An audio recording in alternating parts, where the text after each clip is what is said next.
Assalomu alaykum kanalimiz a'zolari. Mana yangi tovuq ketagimiz tayyor bo'ldi. Bu tovuq ketagimizning razmerlari uzunligi 3 metr, balandligi 1.90, eniga 1. Mana tashqaridan tuxumlarini bemalol olinaveradi.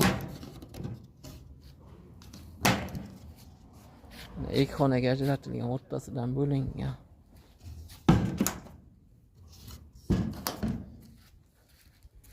Bu yonboshida ham bor. Mana